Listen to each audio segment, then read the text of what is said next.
Hello बच्चों। तो आज हम लोग पढ़ने वाले हैं टेंस का लेक्चर नंबर 2। और इसमें जो पढ़ेंगे, आप लोग लेक्चर 1 में जो पढ़े थे, इंट्रोडक्शन हुआ था टेंस का। जितना टेंस में क्या होता है, टेंस क्या होता है, उसमें उसका पार्ट्स क्या है ना, एक एक चीज उसके बारे में डिटेल से बताया गया है। टेंस का पहला जो कि इंट्रोडक्शन था, उसमें सिर्फ आप लोग अगर इस पे नए आए हैं तो पहले जाकर के टेंस का चैनल पे जाके टेंस इंट्रोडक्शन पहले आप लोग देख लीजिए उसका, तब इस वीडियो को देखिए तो आपको पूरा सब कुछ क्लियर समझ में आएगा सब कुछ। ठीक है, चलिए आज हम लोग इस लेक्चर में क्या पढ़ने वाले हैं। पिछले इंट्रोडक्शन में हम पूरा सब कुछ समझ चुके थे कि टेंस क्या होता है, उसका पार्ट्स क्या क्या होते हैं, है ना। हर एक पार्ट्स को अच्छे तरह से डिफाइन किया गया है। जैसे कि टेंस में 3 पार्ट्स को बताया गया था, प्रेजेंट, पास्ट, फ्यूचर। उसका हम लोग फर्स्ट पार्ट पढ़ने वाले थे, प्रेजेंट टेंस। और प्रेजेंट टेंस का कितना टाइप्स बताया गया था, 4 टाइप्स। और उस 4 टाइप्स में हम लोग पहला जो टाइप था सिंपल प्रेजेंट टेंस, उसी बारे में हम लोग पढ़ रहे थे। तो सिंपल प्रेजेंट टेंस का डिटेल्स बताया गया, उसमें सब्जेक्ट क्या होता है, वर्ब क्या होता है, और भी उसके बारे में बहुत कुछ बताया गया है। वर्ब क्या होता है ना, V1 क्या होता है, V5 क्या होता है। तो पहले जाकर के आप लोग वो वीडियो देख लीजिए, ताकि यहाँ पे जब उससे आगे बताया जाए सिंपल प्रेजेंट टेंस का जो अफर्मेटिव होता है, निगेटिव होता है ना, उसका भी बहुत सारा पार्ट्स होता है। ठीक है, यानी कि जो वर्तमान में समय हुआ है, लेकिन वर्तमान में समय होने के साथ साथ बहुत तरह का समय होता है। एक ऐसा समय होता है जो चल रहा होता है, एक ऐसा समय होता है जो हो चुका होता है। तो उसी सारा समय को हम लोग इस सिंपल प्रेजेंट टेंस में पढ़ने वाले हैं। तो देखिए आप लोग कि सिंपल प्रेजेंट टेंस में किस तरह का क्वेश्चंस आते हैं और उस क्वेश्चंस को किस तरह से बनाने वाले हैं। तो पहले तो पिछले वीडियो में तो अफर्मेटिव बता दिया गया था, फिर भी थोड़ा सा इंट्रो देख लीजिए इसमें भी अफर्मेटिव का क्या सब इसमें होता है, स्ट्रक्चर वगैरह। तो आप लोग ध्यान दीजिए और वीडियो पे इन तक बने रहिए।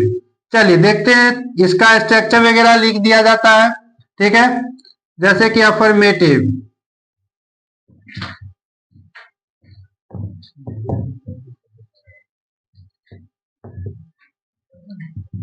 देखिए हमारा जो पहला है ये अफर्मेटिव सेंटेंस, इसमें क्या हम लोग देखने वाले हैं। इसका तो पहले स्ट्रक्चर देख लीजिए आप लोग को।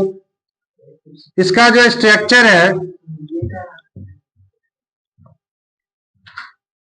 स्ट्रक्चर क्या है अफर्मेटिव सेंटेंस का, तो इसका जो स्ट्रक्चर है, देखिए स्ट्रक्चर जो भी होता है उसका एक मान लीजिए जैसे कि नक्शा होता है ना। आप लोग घर वगैरह बनाए होंगे, तो घर बनाने में जो एक नक्शा दिया जाता है, उस नक्शा का क्या मतलब है, उसी नक्शा पे चल करके आपको घर को तैयार करना है। तो ये ग्रामर का है कि ये स्ट्रक्चर का मतलब हुआ, इसी स्ट्रक्चर पे आपको चल करके जो भी वाक्य दिया जाए आपको उस वाक्य में वही करना है, फालतू कुछ भी इसमें नहीं करना। जो स्ट्रक्चर में बोला जाए, इसमें जो जो चीज बोला जाए लिखने के लिए वही लिखना, बाकी और भी कुछ नहीं लिखना। तो देखिए यहाँ पे जो सबसे पहला है वो सब्जेक्ट हो जाएगा। उसके बाद सब्जेक्ट के बाद हमेशा क्या यूज होगा, सब्जेक्ट के बाद क्या यूज करना है, V1, और उसके बाद V5 यूज करना है, और तब लास्ट में क्या यूज करना, ऑब्जेक्ट। और ध्यान दीजिए, अगर ऑब्जेक्ट रहेगा तो आप लोग को ऑब्जेक्ट लगाना, नहीं रहेगा तो नहीं लगाना। ठीक है, क्लियर है यहाँ तक। अब देखिए यहाँ पे ये पिछले वीडियो में यहाँ तक बता दिया गया था। अब हम लोग जो इसका मेन है वो आते हैं निगेटिव सेंटेंस पे। इसका एक दो और क्वेश्चंस भी करेंगे। पहले निगेटिव सेंटेंस को आप लोग को पूरा समझा देते हैं कि निगेटिव क्या होता है। उसके बाद हम लोग फिर से इस दोनों जो है ये अफर्मेटिव और निगेटिव, उसके बारे में अच्छा से डिटेल से समझेंगे। पहले तो आप लोग इसका स्ट्रक्चर लिख लीजिए कॉपी पे, उसके बाद हम फिर निगेटिव शुरू करेंगे और दोनों का प्रैक्टिस अच्छे से करेंगे, एक एक चीज को फिर से समझेंगे अच्छे से। इसको आप लोग लिख लीजिए। चलिए अब हम लोग का इस लेक्चर में जो अब हम लोग पढ़ने वाले मेन टॉपिक वो क्या है, निगेटिव सेंटेंस। यानी कि सिंपल प्रेजेंट टेंस में अगर निगेटिव सेंटेंस हो तो उसको किस तरह से उसका वाक्य को बनाएंगे। आप लोग ध्यान दीजिए, जो भी वाक्य रहता है उसमें सबसे अहम योगदान होता है स्ट्रक्चर का। क्योंकि अगर स्ट्रक्चर याद है तो स्ट्रक्चर में आपको जो कुछ भी बोला जाए वही करना है, उसमें एक्स्ट्रा कुछ भी नहीं करना है। स्ट्रक्चर मेन याद रखिए, आपका सारा वाक्य क्लियर समझ में भी आएगा और क्लियर बनेगा भी। चलिए अब देखिए यहाँ पे निगेटिव सेंटेंस।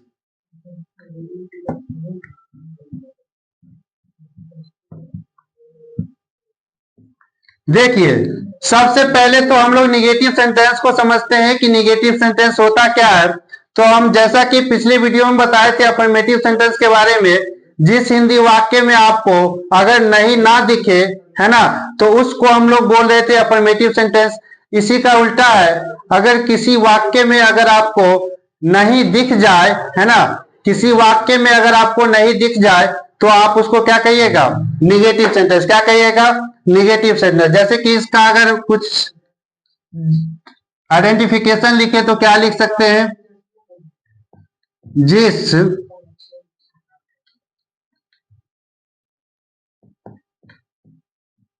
हिंदी वाक्य में,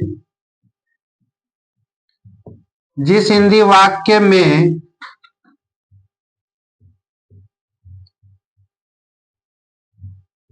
नहीं दिख जाए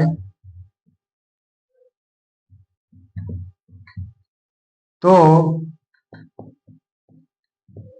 आप उसे निगेटिव सेंटेंस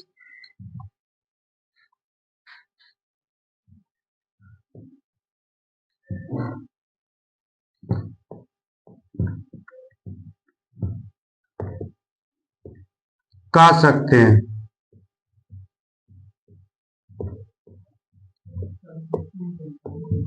ठीक है। अब देखिए जिस हिंदी वाक्य में आपको अगर नहीं दिख जाए, उस वाक्य में अगर कहीं पे भी अगर नहीं दिख जाए, नहीं का मतलब है निगेटिव सेंटेंस, नकारात्मक वाक्य। देखिए अगर किस वाक्य में आपको नहीं दिख जाए कहीं पे, एग्जाम्पल के तौर पे अगर लेना चाहे, जैसे कि मान लीजिए अगर हम लेते हैं हम लोग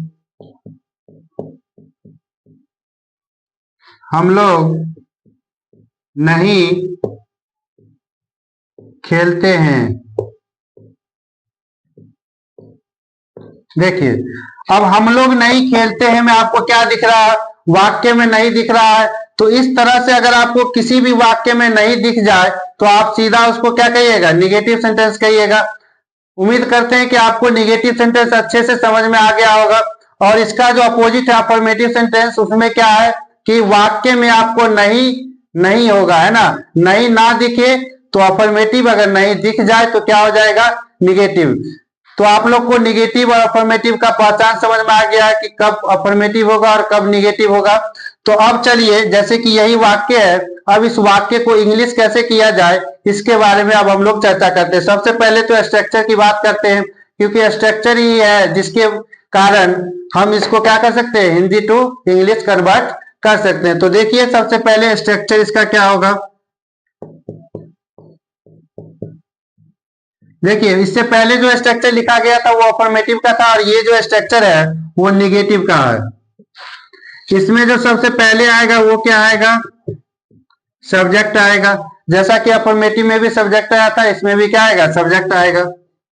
अब देखिए सब्जेक्ट के बाद इसमें क्या आएगा, सब्जेक्ट के बाद इसमें आने वाला है, क्या आने वाला है, डू या डज। क्या आने वाला है, डू या डज। उसके बाद आपको आएगा नॉट, फिर आएगा B1 और लास्ट में ऑब्जेक्ट।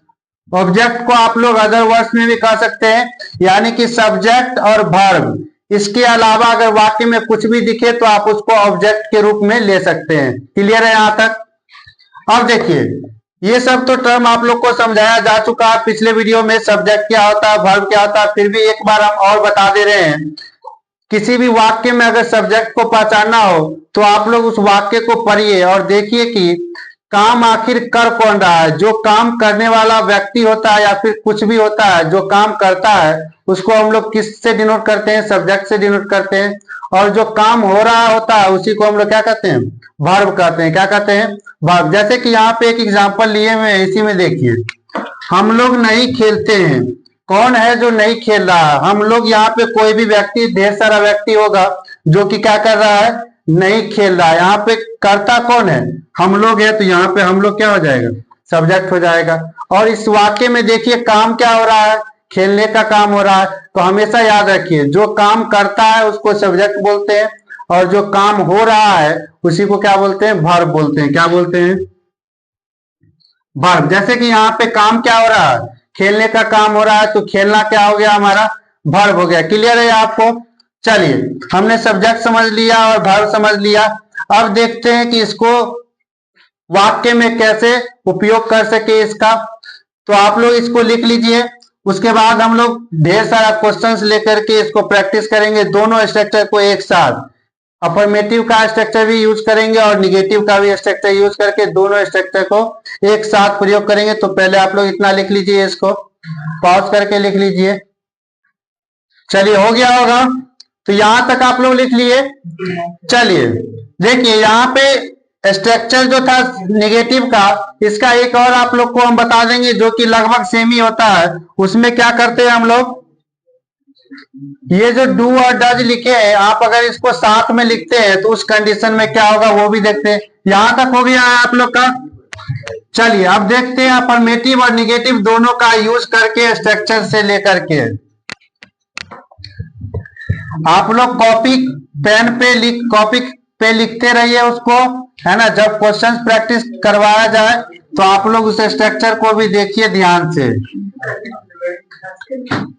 चलिए सबसे पहले तो हम दोनों स्ट्रक्चर लिख देते हैं अफर्मेटिव का भी। अफर्मेटिव का स्ट्रक्चर क्या था हमारा, सब्जेक्ट प्लस V1 या V5, उसके बाद क्या था, क्या है ये, सब्जेक्ट प्लस V1 या V5 प्लस ऑब्जेक्ट था। और इसी का निगेटिव जो था वो क्या था, सब्जेक्ट प्लस डू या does plus not plus V1 plus object. चलिए ये दो स्ट्रक्चर है, इसी स्ट्रक्चर के थ्रू अब हम लोग अफर्मेटिव और निगेटिव दोनों का क्वेश्चन प्रैक्टिस करेंगे। क्लियर है। चलिए एक और इसका स्ट्रक्चर होता है जो कि लगभग दोनों सेम ही होता है, बस तरीका अलग है ना। दोनों का मतलब एक ही है, बस लिखने का तरीका अलग हो सकता है। देखिए अगर हम ये जो डू और डज है और ये जो नॉट है ना, इसको क्या करेंगे। और एक और बात है कि यहाँ पे जो आपको डू डज दिख रहा है, ठीक है, एक दो पॉइंट और ये भी देख लीजिए। यहाँ पे जो डू डज का प्रयोग हुआ है, कहाँ पे हम लोग डू लगाएंगे और कहाँ पे हम लोग डज लगाएंगे, क्योंकि यहाँ पे एक और पॉइंट है। सब्जेक्ट को तो हमने समझ लिया, वर्ब को तो हमने समझ लिया, ऑब्जेक्ट को समझ लिया, लेकिन ये डू डज के बारे में एक आप लोग पॉइंट लिख लीजिए पहले। जैसे कि डू डज का जो हम लोग प्रयोग करते हैं वो ही रहे, अगर सब्जेक्ट ही रहे, सी रहे, इट रहे या एक नाम रहे। ठीक है, हमेशा याद रखिए नाम रहना चाहिए लेकिन एक नाम होना चाहिए। अगर नाम अनेक हो गया तो वहां पे डज नहीं लग के क्या लग जाएगा, डू। अगर आप देखिए यहाँ पे जो डज का प्रयोग हुआ है ही सी इट, अगर आप इसको ऐसे नहीं याद कर पाते हैं तो आप लोग पिछले वीडियो में बताया गया V1 और V5 का यूज, ये याद रखिए। V1 जिसके साथ भी लगता है उसके साथ आप डू लगा सकते हैं, और V5 जिसके साथ लगता है उसके साथ आप क्या लगा सकते हैं, डज लगा सकते हैं। ये दोनों रिलेट करता है एक दूसरे से, हमेशा याद रखिए। V1 के जगह पे डू लगता है और V5 के जगह पे क्या लगता है, डज, है ना। जिस सब्जेक्ट के साथ V5 लगता था उसके साथ डज लगाएंगे, जिस सब्जेक्ट के साथ V1 लगता था उसके साथ क्या लगाने वाले हैं, डू। क्लियर है। फिर भी एक बार देख लीजिए डू का प्रयोग कहां पे होगा, जैसे आई हो गया, यू हो गया, वी हो गया, दे हो गया, है ना। और भी इस तरह का सब्जेक्ट आपको दिखेगा जहां पे हम लोग क्या लगाते हैं, डू। आप लोग सीधा सीधा इतना याद रखिए, ही सी इट या कोई एक नाम में डज लगता है, बाकी बात जितना भी आपको सब्जेक्ट दिखे सब में क्या लगेगा, V1 लगेगा। क्या लगेगा, V1। क्लियर है यहाँ तक। इसको आप लोग लिखिए, उसके बाद हम आगे एक्सरसाइज की ओर बढ़ते हैं, क्वेश्चंस की ओर बढ़ते हैं। इसको आप लोग पॉज करके लिख लीजिए। चलिए अब हम लोग फाइनली क्वेश्चंस बना सकते हैं इससे रिलेटेड। अब हमने सब टर्म को समझ लिया, इसमें एक एक टर्म को। जो भी इस वीडियो पे नए आए हैं वो जाके पहले टेंस का इंट्रोडक्शन देख लीजिए, उसमें एक एक चीज पूरा डिटेल्स में समझाया गया है। इसका पहले एक और लिख देते हैं जो कि लगभग सेम ही है। अगर हम डू और नॉट दोनों को एक साथ जोड़ देते हैं, इसको आप इस तरह से भी लिख सकते हैं, डोंट प्लस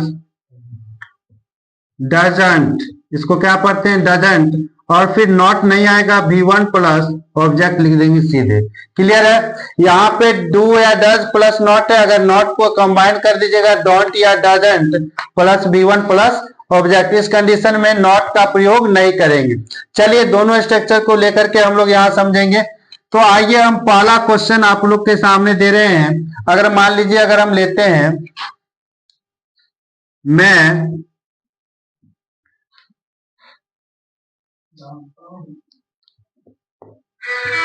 पढ़ता हूं। अब देखिए आप लोग, मैं पढ़ता हूं, ये जो वाक्य आप लोग को दिया गया है, सबसे पहले तो ये देखिए आप लोग कि ये टेंस आखिर, ये वाक्य आखिर है किस टेंस का। तो आप लोग को पहचान बताया गया अफर्मेटिव सेंटेंस का, पिछले ही वीडियो में बताया गया है। जिस हिंदी वाक्य के अंत में आपको ता है, ती है, ते इस तरह से दिख जाए तो आप सीधा उसको क्या कर दीजिएगा, आप सिंपल प्रेजेंट टेंस। यहां तक क्लियर है? चलिए अब देखिए ये समझ में आ गया आप लोग को। अब ये तो पता चल गया सिंपल प्रेजेंट टेंस का है, लेकिन ये अफर्मेटिव है या नेगेटिव है ये कैसे पता करेंगे? तो इसमें आपको नहीं ना दिख रहा है, नहीं ना दिखे तो समझ जाइए अफर्मेटिव है, और अगर नहीं दिख जाए तो क्या होगा, नेगेटिव। इसमें नहीं नहीं है, इसीलिए हम क्या इस स्ट्रक्चर का यूज करके इसको हम बनाने वाले हैं। तो देखिए ये अफर्मेटिव का वाक्य है, इसीलिए इसमें अफर्मेटिव का स्ट्रक्चर लगाएंगे। क्या लगाएंगे?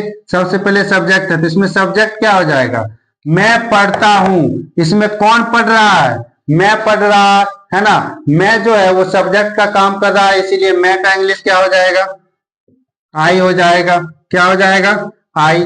उसके बाद क्या कर रहा है लगाने के लिए, V1 नहीं तो V5 लगाना है, V1 नहीं तो V5 लगाना है।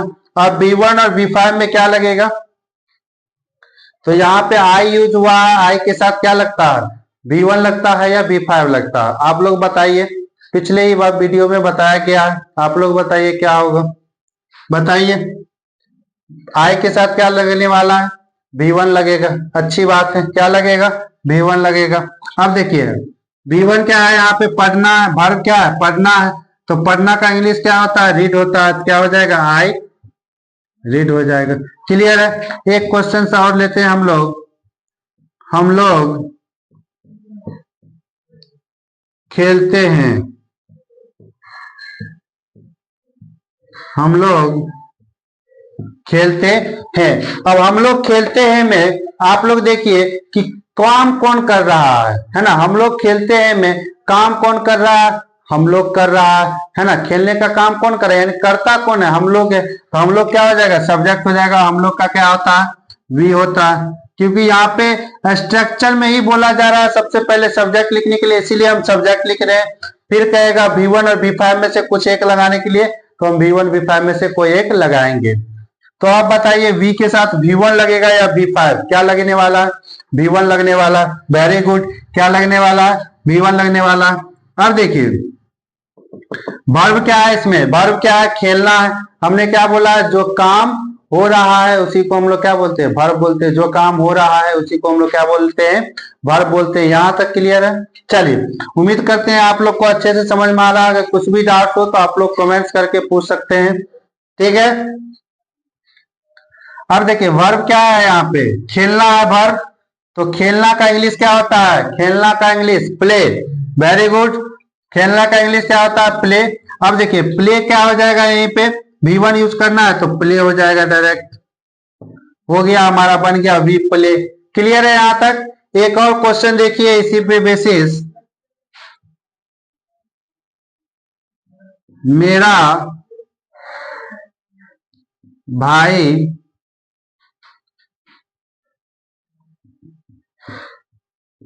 सोता है, मेरा भाई सोता है। अब देखिए इस वाक्य में आपको कर्ता कौन दिख रहा है, यानी कि जो काम कर रहा है वो कौन दिख रहा है, मेरा भाई सोता है, यानी कि कौन सो रहा है, मेरा भाई। यानी कि मेरा भाई क्या हो गया, सब्जेक्ट हो गया। तो मेरा भाई का इंग्लिश क्या हो जाएगा, मेरा भाई का इंग्लिश क्या हो जाएगा? My brother. माय ब्रदर हो गया।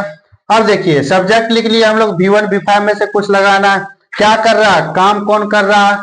तो मेरा भाई। काम हो क्या रहा है? तो सोने का काम हो रहा है, तो क्या हो जाएगा? सोना का क्या होता है? स्लीप होता है। और यहाँ पे मेरा भाई है जो कि सिंगुलर फॉर्म में एक ही भाई यूज हुआ है, एक ही लड़का है, तो यहाँ पे क्या यूज हो जाएगा? V1 या V5? क्या होगा? तो V5 यूज होगा। Very good. क्या यूज होने वाला है? V5। अब स्लीप का V5 क्या हो जाएगा? स्लिप्स हो जाएगा। क्या हो जाएगा? स्लिप का V5 क्या हो जाएगा? स्लिप्स हो जाएगा। क्लियर है यहाँ तक? क्लियर है? चलिए अब हम लोग निगेटिव सेंटेंस के बारे में बढ़ने वाले हैं। निगेटिव सेंटेंस का क्वेश्चंस करने वाले हैं, तो यहाँ तक आप लोग पॉज करके लिख लीजिए, फिर उसके बाद हम लोग निगेटिव सेंटेंस की ओर बढ़ते हैं। चलिए हो गया होगा, नोट हो गया है। अब देखिए हम लोग निगेटिव स्ट्रक्चर की बात करते हैं और निगेटिव सेंटेंस की बात करते हैं। अब देखिए निगेटिव में क्या दिख रहा है, जैसे कि इसी सब वाक्य को अब हम लोग निगेटिव इसका बदल करके इसका निगेटिव बनाने की कोशिश करते हैं। आप लोग वीडियो पे साथ दीजिए और इसको बनाने के साथ साथ समझा भी करिए। जैसे मैं पढ़ता हूं, तो इसका निगेटिव अगर करते हैं तो क्या हो जाएगा? मैं नहीं पढ़ता हूं। मैं नहीं पढ़ता हूं। अब देखिए मैं नहीं पढ़ता हूं में आपको क्या दिख रहा है? सब्जेक्ट क्या दिख रहा है? सबसे पहले देखिए स्ट्रक्चर में हमें क्या लगाना है? सब्जेक्ट लगाना है, तो सब्जेक्ट लिखेंगे। फिर डू या डज लगाना है, डू डज लगाएंगे। फिर नॉट लगाना है तो नॉट लगाएंगे, और लास्ट में V1 लगाना है, V1 लगाएंगे, और फिर ऑब्जेक्ट लगा देंगे। क्लियर है? ऑब्जेक्ट जो होता है वो क्या होता है? तो सब्जेक्ट और वर्ब के अलावा जो भी वाक्य में दिखे वो क्या हो जाएगा? ऑब्जेक्ट हो जाएगा। क्लियर है वो? चलिए अब देखिए मैं का मतलब हो गया सब्जेक्ट, तो सब्जेक्ट लिख देते हैं सबसे पहले। तो मैं का इंग्लिश क्या होता है? आई होता है, तो आई लिख दिया हमने। चलिए अब हमें कहा जा रहा है डू या डज में से कुछ लगाइए, तो हमने क्या बोला था? V1 जिसके साथ लगता है उसके साथ डू लगता है, V5 जिसके साथ लगता है उसके साथ डज लगता है। तो अब यहाँ पे बताइए आई के साथ क्या लगेगा? क्या लगेगा? डू लगेगा। क्या लगेगा? वेरी गुड, डू लगेगा। तो आई के साथ क्या लगेगा? डू, क्योंकि ये V1 के साथ डू लगता है इसलिए आई के साथ भी डू लगेगा। अब कह रहा है हमें नॉट लगाने, तो नॉट लगा देते हैं। क्लियर है? नॉट लगा दिए। अब उसके बाद V1 करा लगाने, तो वर्ब क्या है? जो काम हो रहा है, काम क्या हो रहा है? पढ़ने का, तो पढ़ना क्या हो जाएगा? वर्ब हो जाएगा।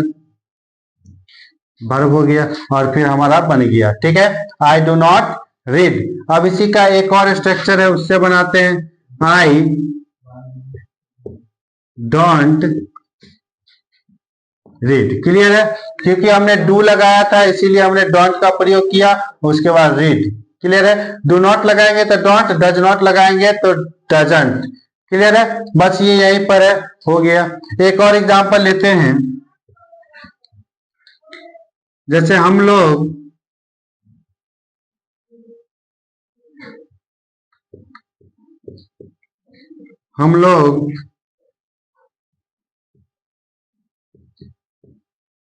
क्रिकेट नहीं खेलते हैं। अब यहां देखिए हम लोग क्रिकेट नहीं खेलते हैं, इसमें आपको क्या दिख रहा है? सब्जेक्ट। तो हमने क्या बोला था? जो काम करता है उसको सब्जेक्ट बोलते हैं, तो काम कौन कर रहा है? हम लोग कर रहा है, तो हम लोग का क्या हो जाएगा? वी हो जाएगा। क्लियर है? अब देखिए हम लोग क्रिकेट नहीं खेलता, हमें वी सब्जेक्ट लिख दिया। अब डू या डज लगाना है, तो वी के साथ हमेशा क्या यूज होता है? डू प्रयोग होता है, तो डू लगा देते हैं। डू क्यों लगा? क्योंकि हम लोग के साथ डू इसलिए लगा क्योंकि इसके साथ V1 लगता है, और V1 जिसके साथ लगता है उसी के साथ डू भी लगता है। क्लियर है? इसीलिए हमने क्या किया? वी के साथ डू लगा दिया। अब देखिए डू या डज के बाद हमें क्या लगाना है? स्ट्रक्चर में नॉट लगाना है, तो हम क्या लगा देंगे?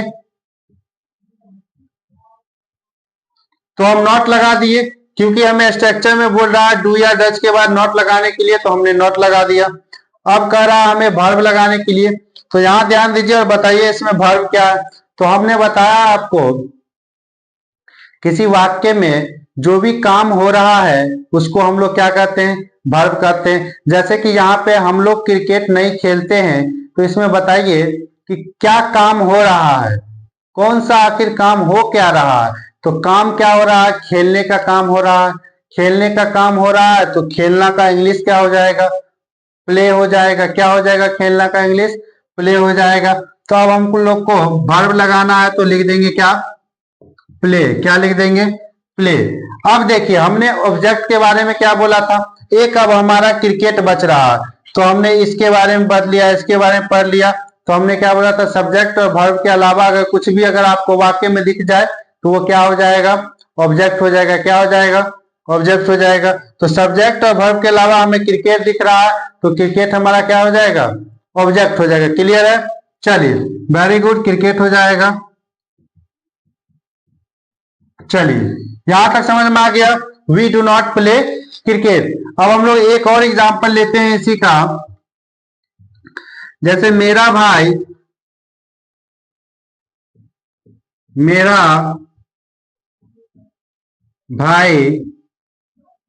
नहीं सोता है। मेरा भाई नहीं सोता है, तो मेरा भाई नहीं सोता है में आपको सबसे पहले सब्जेक्ट खोजना है। तो हमने सब्जेक्ट क्या बताया है, जो काम करता है वो सब्जेक्ट होता है। मेरा भाई नहीं सोता में काम कौन कर रहा है, सोने का काम कौन कर रहा है, मेरा भाई। तो मेरा भाई का क्या हो जाएगा, माय ब्रदर। माय ब्रदर, यहां तक हो गया, माय ब्रदर। अब देखिए सब्जेक्ट हमने लिख दिया, अब सब्जेक्ट के बाद कह रहा है हमको डू या डज लगाओ। तो माय ब्रदर है तो माय ब्रदर के साथ क्या लगेगा, V1 या V5, क्या लगेगा बोलिए आप लोग, V1 लगेगा या V5। वेरी गुड, V5 लगेगा। क्या लगेगा, V5, very good. My brother के साथ V5 लगेगा, इसीलिए हमने बताया V5 जिसके साथ लगता है उसके साथ डज लगाएंगे। तो यहाँ पे क्या लगा देंगे, डज लगा देंगे। क्या लगा देंगे, डज लगा देंगे, क्योंकि हमने बोला है V1 जिसके साथ लगेगा उसके साथ डू लगाना है, V5 जिसके साथ लगेगा उसके साथ डज लगाना, बाकी कुछ याद नहीं करना, फालतू की चीज। चलिए माय ब्रदर डज हो गया। उसके बाद हमको नॉट लगाना है तो नॉट लगा देते हैं। नॉट हमेशा लगाना है, क्लियर है, क्योंकि स्ट्रक्चर में ही कहा गया है नॉट आपको लगाना ही लगाना है। चलिए अब नॉट लगा दिया हमने, अब हमें क्या कर रहा है, वर्ब लगाने के लिए। तो हम मेरा भाई नहीं सोता में आपको वर्ब क्या दिख रहा था, जो काम हो रहा है। काम हो क्या रहा है, सोने का काम हो रहा है, तो सोना क्या हो जाएगा हमारा, वर्ब हो जाएगा। तो सोना का क्या हो जाएगा, स्लीप। ठीक है, तो हो गया यहाँ पे हमारा समाप्त। My brother does not sleep, my brother does not sleep. अब इसी को हम लोग कंबाइन करके अगर लिखते हैं डज नॉट को एक साथ, तो क्या हो जाएगा, my brother doesn't sleep, my brother doesn't sleep. Clear है, चलिए यहां पे अगर आप लोग लिखते हैं इसको, वी डू नॉट को अगर कंबाइन करके लिखते तो आप लोग इसको लिख सकते थे वी डोंट। क्या लिख सकते थे, वी डोंट, क्योंकि यहाँ पे प्रयोग हुआ है डोंट के बदले, डू नॉट के बदले डोंट प्रयोग हुआ है, तो आप इसको लिख सकते हैं डू नॉट को डोंट लिख सकते हैं। क्लियर है यहां तक, चलिए समझ में आ गया आप लोग को, समझ में आ गया एक एक चीज, सब्जेक्ट क्या होता है, वर्ब क्या होता है, ऑब्जेक्ट क्या होता है ना, और इसका वाक्य में किस तरह से प्रयोग किया जाए ये भी समझ में आ गया। क्लियर है, तो हम लोग आज का वीडियो यहीं पे समाप्त करने वाले हैं। ठीक है, और मिलते हैं आप लोग से अगले लेक्चर में, और अगले लेक्चर में हम लोग पढ़ने वाले हैं इंट्रोगेटिव सेंटेंस के बारे में। ठीक है, इंट्रोगेटिव सेंटेंस में कुल 2 पार्ट्स होते हैं, जिसमें एक यस नो क्वेश्चन आता है और एक WH क्वेश्चन आते हैं। तो उस इंट्रोगेटिव सेंटेंस के बारे में पूरा जानकारी लेंगे अगले लेक्चर में। तो आज के लिए हमारा फिलहाल यहीं पे लेक्चर समाप्त होगा। ठीक है, जो लोग आप लोग नए नए आए हैं अगर वीडियो पे, तो सबसे पहले तो वीडियो को सब्सक्राइब कर लीजिए, हमारा चैनल है एजुकेशन एंड एजुकेटर। ठीक है, तो इसको सब्सक्राइब करिए ताकि आपको हर एक लेक्चर टाइम टू टाइम मिलता रहे, है ना, और आप लोग इसको सीख करके समझ सके, है ना। और याद रखिए आप लोग टेंस को पढ़ लीजिए, इसलिए पढ़ लीजिए क्योंकि ये आप जब तक रहिएगा तब तक आपको जीवन में हमेशा काम देने वाला है ना। हर चीज में पूछता है ये ग्रामर का टॉपिक टेंस, ठीक है।